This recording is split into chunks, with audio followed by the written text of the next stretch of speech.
Music Business, What Is This? Is a podcast that focuses on the ever-changing music industry and presents issues and concerns that the average and above average musician has or will encounter. Hey everybody, I'm Richard Johnson. I'm Jeremiah Hunt. And we're here. This is Music Business. What is this? Today we're going to be talking about how do you choose your musicians? That's right. Everyone has different criteria, but we want to talk about what are those criteria and what's involved, because we all have different criteria, right? And we don't want to leave anyone out. And someone may have some ideas that you've never considered. All right, so how do you choose your musicians? Well, for me, I think the first thing that comes to mind is, well, for a lot of musicians, can this person play? Right. Generally, that's what we all think. Can they play? And in musician terms, is like, do they make you go, wow? Right. Right. Are they great at what they do? Right. Because there's a lot of people who play, but they don't really play. Right. Right. It's like, how do you say the word? It's like, oh, they can play. Right. Right. Somebody's like, oh, really? Okay, I need to hire them. And then there's yeah, they can play. Complete different sentiment, right? Right, exactly. Right. So, can they play? So what is required when someone can play? Actually, it's a pretty broad thing for me. It depends on how diverse or how open are you as far as the music that you listen to and the music that you can play. Are you only a jazz musician? Do you play funk as well? What type of styles do you know how to play? Okay, so that's a valid point. If you have a gig, like, what is the style of the gig? Earlier in the podcast, we talked about what tools does this person have in their bag? Right. I think that's a crucial element into picking someone. If this person can play 300 different tumbals or montunos on the piano and it's a Latin gig, I'm probably going to call them first. Yeah. Now, if they only know 10, if the gig calls for salsa, I don't know. Yeah. Right. So it's not a personality thing, but it may be what's required for the gig. Right. So for me, it's, can they play? Is it the wow factor? But it's also about, do they know the style? Yeah. If they're playing a different variety of styles, for instance, if we're doing a jobbing gig, as they say, you may be asked to play, hey, I want a song from the 1980s, an R&B tune, right? So you have to understand what's required of that. Right. On the same gig, someone might say, hey, we want a salsa tune, right? So they have to understand basically what's required of that. Yep. On the same gig, you're probably going to play happy birthday or happy anniversary for somebody, right? And then have to turn around and then play Why They Eat. So they probably want some jazz in the background. Yeah.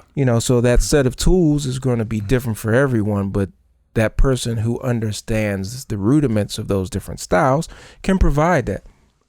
So making that choice of who's best for this gig may be easier depending on who's available. True. Yeah, everybody's not always available, and so you have to pick the best of who's left sometimes. Yeah. And that's just what it is, and we all understand that, but there's nothing like that gig when you get all the cats on it that you want. Everybody who you want. Yeah, then you're excited, it's going to be popping. You're like, yeah, I'm waiting for this. Yeah. In that situation, you could be playing in the middle of traffic and cats will still be happy. Yeah. Because the band they're playing with is what they're hearing and they know they can deliver. So that's one of the aspects. What's another aspect that you consider when choosing your musician? Punctuality. Punctuality, yes. For me, I don't want to say that's above the wow factor, but it depends on the gig, actually. Right.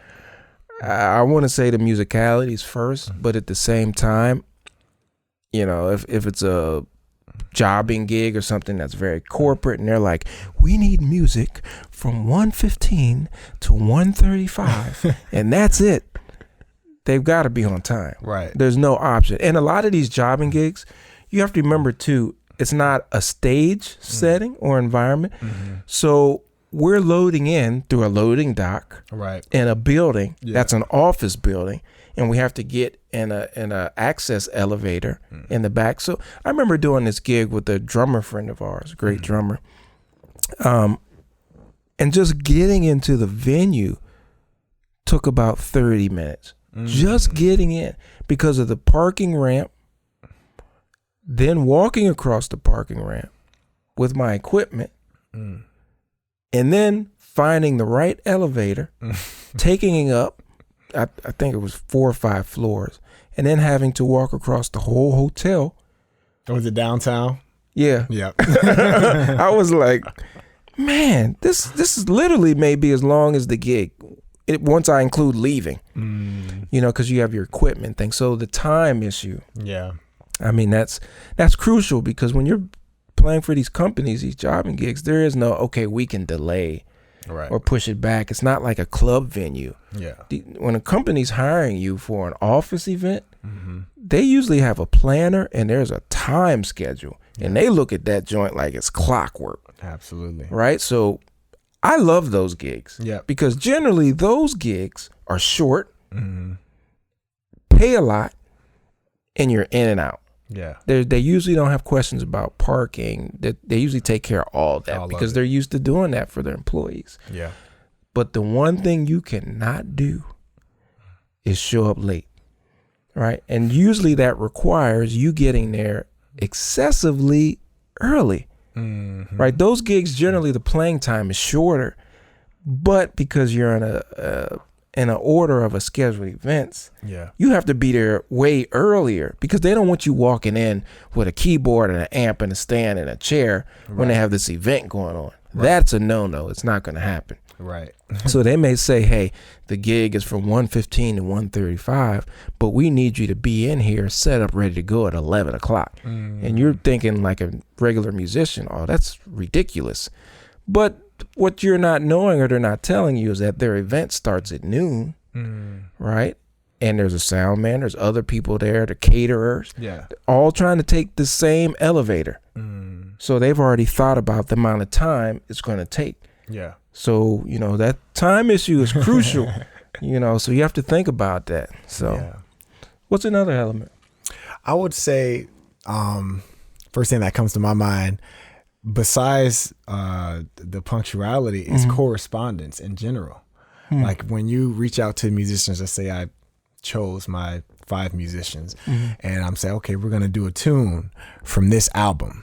And then, I ask everyone to respond. The piano player responds and says, oh, I know this tune. I love that album. That creates a sort of dynamic already, because I know that this person has checked out the album. So if chances are he can play the album, and the gig is gonna turn out great, because this, we have that connection with this tune. Okay. So Okay, that leads me to ask you about the correspondence and responding. So first question. My brain is like, okay, now I've got these 3 questions for you. The correspondence. How do you usually correspond? it just depends. So I think I will read text message. Right. So text message. All right. When it comes from musician to musician. Musician. Right. Yeah. It's usually a text message. Usually a text message. Okay. So we've established that communication. Now, when you ask them about a tune, like you said, or a song, and someone responds and says, oh, I love that. That's great. Are you expecting the other 3 musicians to respond to that? Well, I'm expecting everybody to respond. Okay. To the text message. Okay. Now, is that a thumbs up, or is that, okay, great? Thumbs up. Yeah. Okay. As long as it's a thumbs up, then I'm cool. Cool. But I think that what brings it above and beyond is when someone has something more to say. And I think I need to get better at this too, with just like giving my input more when it comes to bands, if the band leaders allow it. But when cats come to me and, talk to me about tunes and, express how they like it or something like that. It just shows me that they're into it. Okay. And I like to have cats who are into the music. Right. So you're looking for that camaraderie. Camaraderie. Yeah, Exactly. because that helps you play the music and bring it to a higher level. Exactly. Yeah. Okay. I totally understand that, because sometimes that camaraderie isn't there. Sometimes it's not. Yeah, and that doesn't. Well, I don't want to say it doesn't help the music, but do you think without that response, it hurts or it doesn't help the music? Yeah, I think that it could hurt the music, because without the camaraderie, there's no context. Mm-hmm. I feel like, and you don't really know musically where that other person is coming from. Okay, so even if this is someone you've already established a relationship with, because we've established that you know these people because you sent the text. Mm-hmm. So do you feel like there needs to be this extra level of camaraderie? Because there's already a relationship there. Yeah, there's a relationship, and I don't think that there should be an extra level of camaraderie, but I definitely think that it helps you understand the person's musical background when they have something to say about the set list, and you can understand more what they can do. Okay, so that works if it's a standard. What if it's an original tune? Like, Still, I think that because with my original tunes, I feel like it still comes from somewhere. It still comes from, like, I could tell someone, okay, on this part, I need you to give me a little bit more Blakey. mm-hmm. If I'm talking to a drummer, I need you to give me some McCoy on this part. If I'm talking to a piano player, and if they understand that language, it tells me, like, okay, you check out what you need to, which goes back to, you've done your homework in this style of music, so I'm going to hire you for this gig. Okay, so when someone doesn't respond, what does that put a premonition in your mind? Or because I've been on text chains like all of us, and everybody responds. Sometimes I've gotten these messages. I'm in big bands, and it's like 15 different people, and then the booking manager is like 22 people on this text. Do you feel obligated? Okay, everybody's like, cool, great, thumbs up, love it, like it. At that point, after you've seen 15 of them, do you feel obligated to respond? As the band leader? No. Or as the musician? Yeah, you're the musician in the group. I respond as soon as I can. Okay. Yeah. I've always feel obligated to respond. If I'm being hired for the gig, I need to let the band leader know, just for their comfort, that I know what's going on. Okay. And I would expect that from the musicians that I hire too. If the gig is already confirmed, and if, we're all on the same page. Okay. Interesting. So if I'm sending out a text message and say, hey cats, all right, this is what's going on. This is the set list. I need to know if we can rehearse this, this time, and everyone responds, okay, that's cool. And there's one person that doesn't respond, then Well, I can see in that situation, because you're talking about a rehearsal. Right. Like, we need to get together.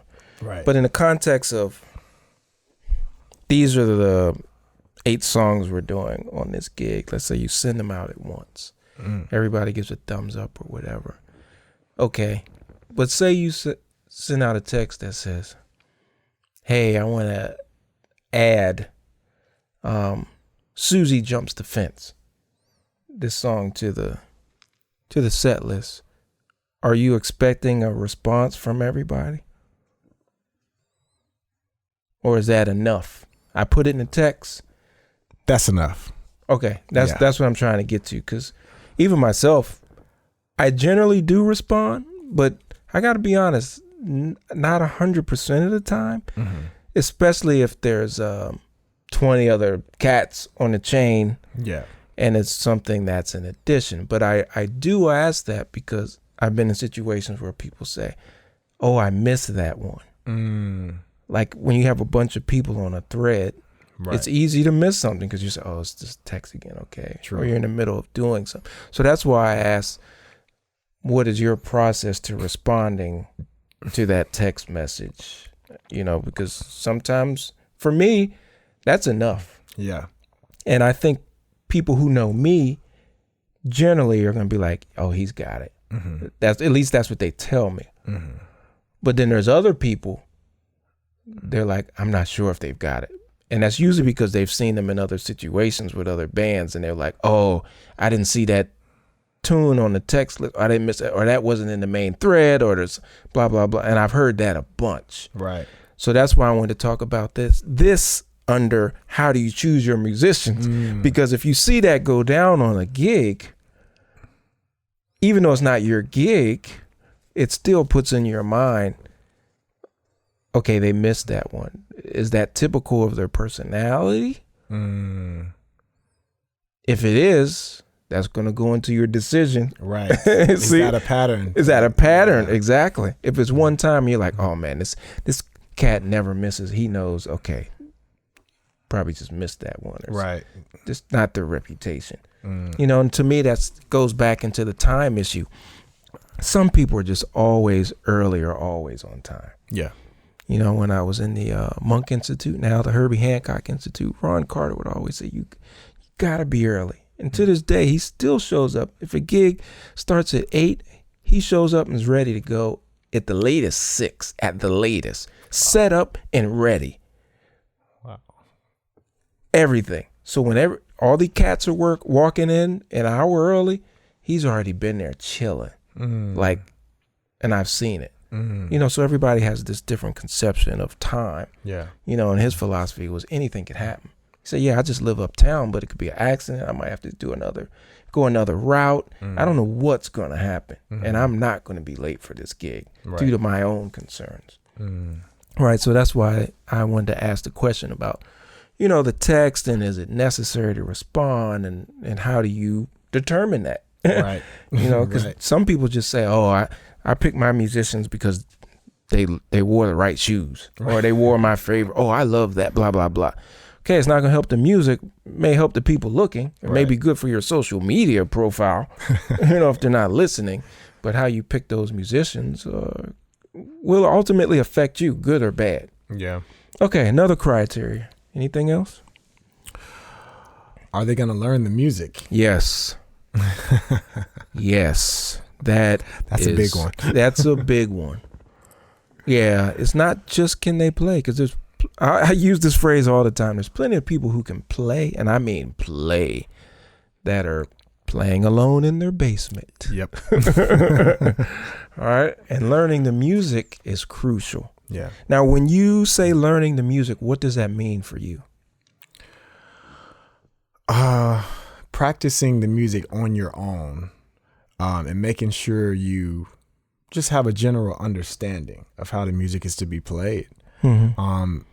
And you can do that a bunch of different ways. I feel like it's the band leader's responsibility to have some sort of context, you know, if they want the music played a certain way, which means that you have to send out a recording or sheet music or both. And so that the musician can learn what they need to learn. Yeah, checking out the music, I think, has different levels as well. Me personally, when I get it, I feel as though I'm pretty thorough. Most people say, thank you for checking out the music. Because I'll go through it to the point where I've almost got it memorized in general. When I have the time, I don't want to be that weak link on the bandstand. That's just my own personality, even though I may be, because I'm always trying to play with the best people. Right. But I don't want that to be out of neglect for the music. So yeah, going over the music, preparing it, so that I know, you know, what's coming. So when picking other musicians, I'm hoping they can do that. Now, you know, it depends on how much they're working. Everybody doesn't have the same amount of time. Right. It also depends on how many tunes it is. But there has to be some investment in it. Yeah. Especially when the charts are not clear. Right. right? That means sitting down and listening to it and looking at it. A lot of times that will answer a lot of questions. Some people won't do that, and they have the time, and they'll just show up and be like trying to figure it out in rehearsal, and it's like, oh, okay, so that goes into your concept of what is a rehearsal, right? And that's another podcast we're going to talk a little bit about. But yeah, picking musicians is, I don't want to say it's a tricky thing, but it's based on who's available. Yeah. Depends on the gig, depends on the venue sometimes. And yeah, we want somebody who can play. Yeah. You know, and sometimes that may be what we want, but sometimes that may not be what we need. Right? Every gig is different. Right. Having the wow factor on background music at a gig that pays a lot may not be what you want. Yeah. If you know that person's going to go in on every gig, Yeah. That might not be the time for that. Right. And I generally speaking, I see myself as someone who just likes to grow. Like, I like to have musicians around me that's going to help me grow. So I say I like to be the weak, even if it's my group, I like to be the weakest link. Like, I want everyone to be on their stuff, and I'd rather be the weakest link. That way I don't have to yell at nobody. Right. Be like, okay, it's on me. And yeah, and then that gives me, incentive to step my game up, because it's my group. Who wants to be sounding like garbage on their own gig? Yeah, well, if you get the right cats, they're going to come hard and be ready. Right. So that's good for you, but it's also could be bad for you. It could be, yeah. And then, like you were saying, like, you don't want to have everyone there, outshining you, in the sense that, like, if it's your band, generally you like to have cats that you can bring up as well. Well, yeah. And not just like everyone on your, the same level or whatever, because you have to have that space where you can, make room for yourself to shine. Exactly. So I agree with that. Yeah, so that's how you pick your musicians. One last thing I want to say is I have a little funny story. I did this tour. It was an all-star group. Amazing. Maybe 7 or 8 years ago. Cats were killing. It was a quintet. And I recommended a bass player. And nice guy. And we were out for about a week. Didn't bring much luggage. He just brought a backpack. Not a carry-on, but a backpack. And we all saw that. And we were going city to city in a van. So after the third day, it started to smell a little funky in the van. And I wasn't the leader. And the leader was straight to the point and pretty, I don't want to say ghetto. He's not ghetto, but he's just straight to the point. Yeah. And Cat was like, yo, did you take a shower? Right? Because we all had separate hotel rooms. And he was like, yeah, of course. Yeah, I took a shower. Did you change? Because we've been seeing the same clothes in the van every day. And he was like, oh, I'm good. I'm good. Right. That wasn't the response we expected. I bring that story up just to say I like musicians who take a bath in a shower. Be clean. Yeah, that's a preference for sure. Yes. And on that note, we're going to end today. Thank you for joining us. I'm Richard Johnson. I'm Jeremiah Hunt. This is Music Business. What is this? We'll see you later. Peace.